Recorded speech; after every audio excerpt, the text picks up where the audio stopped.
again from Mallorca Blockchain Days with Christian Rotzoll from Raspiblitz.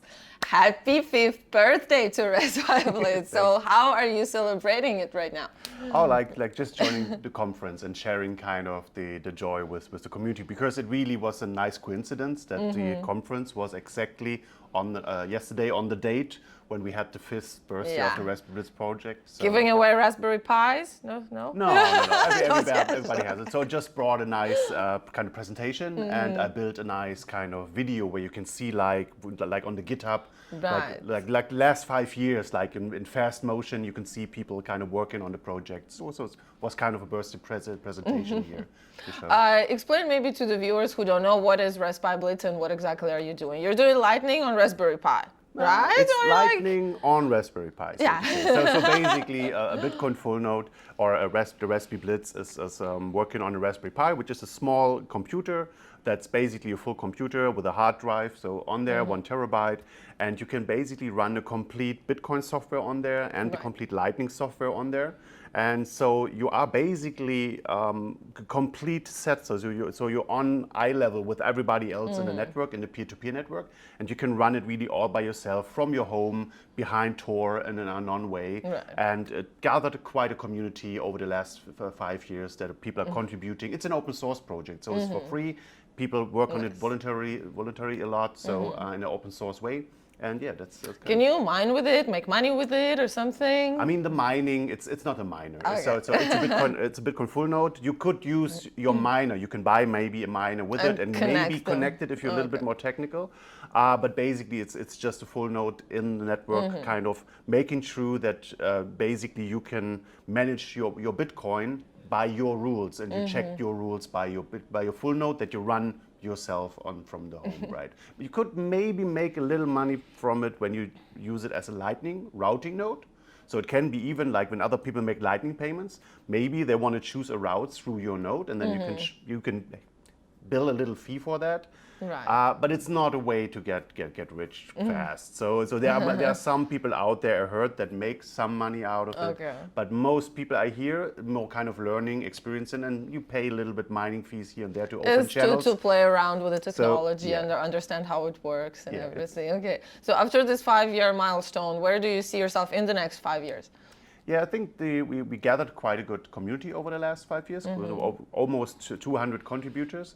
And the goal is now to make the role of me and maybe the other core developers a little bit more less important, so that it's more easily for other people to basically even fork the software. To even if you don't like how this software develops or you want to change something, you can easily fork it and do your own kind of version of Raspiblitz if you want to do, which is very important to keep the network kind of free, so that people can enforce their own rules, their own forks, if they really feel the need to do so, which is not easy to do, to change Bitcoin. But we should design it in a way that every change could be possible, and then the community basically decides kind of where to go with the Bitcoin network, or go for fork if you want to. What are you scared about the most for Bitcoin and for crypto community? Like, what is like the most possible threat that could possibly await us in the next years? I mean, the Lightning Network and also the critics of the Lightning Network from the beginning were saying, oh, this looks like a network that's based on Bitcoin. The Bitcoin is very decentralized, that's great.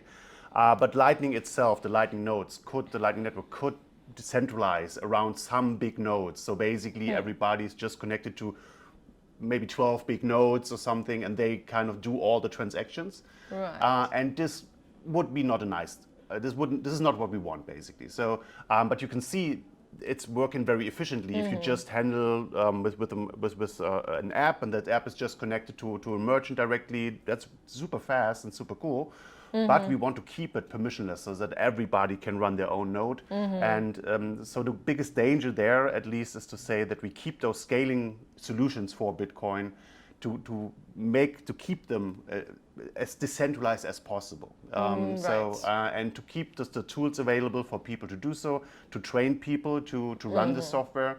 and to make it easier for people to run it, but still understand what they are doing. So of course there could be just click a button and it runs completely by itself, but then you don't know what's happening. It's like the modern cars. You just push the pedal, it's driving nice, but once you run into a little problem, you're completely helpless. So this should not happen. You should get a basic understanding what you're doing, and so that the users keep control of the network and keep it open and decentralized. Cool.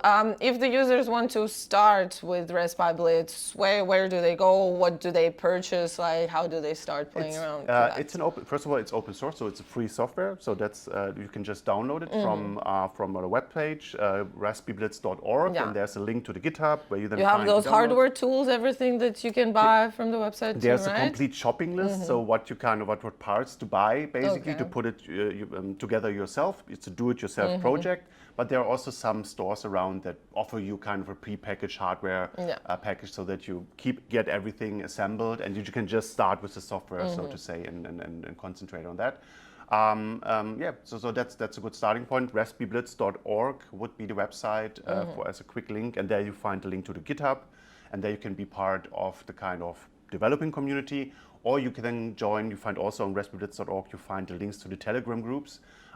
So a lot of people, volunteers helping out, giving support to each other, and maybe you just join there. Can you ask your first questions, and people will show you directions from there. Yeah, totally. What is the main, like the most fun and interesting gadget or tool that you can purchase on Raspiblitz? Let's say. I mean, gadget or tool? Yeah. I mean, you can do fun stuff. So basically, for example, when you run the Raspiblitz, you can install then on top, on the Lightning, you can install a project called Bits that Ben is doing, for example. Right. And then with Bits, you can connect like interesting gadgets. For example, I just I got the Pleb beer tap, which is just kind of a electronic extension you can put on those 5-liter beer and send sats, and it will and basically you can then pay with satoshis, and then you can get a beer from that, and this is then connected to your own node. So basically you run the complete payment infrastructure for this on your own node, and it's all connected to this one little gadget. Nice. I saw that machine in Salvador last year. That's the bigger one. Yes. That costs about 1,000 whatever to build. What I'm talking about is the Pleb tap, which is kind of a smaller thing version, right? Really like for the home setup, so to say. Yeah. That's really cool. So how do you feel about Mallorca Blockchain Days? You're the favorite DJ of everyone on every Bitcoin event. Are you going to DJ here as well, like tonight, tomorrow? We have nothing planned, so it's going to be random. I'm sure we'll pick something up. Probably, but but I'm just basically enjoying it a little bit more like a relaxed conference. Perfect. So really enjoying the talks, and then of course the great view from the hotel, and the nice being at the sea, be able to swim. It's enjoy the island a bit. So it's a little bit more kind of a relaxed feeling. Partying is of course a big thing, but also it's very nice to come here with kind of your beloved, and have a good time. So yeah, it feels like everyone knows everyone, and it's just great friends hanging out together and discussing really cool, smart technology stuff. Right? Yeah. It was the perfect occasion to come to celebrate this birthday of the project.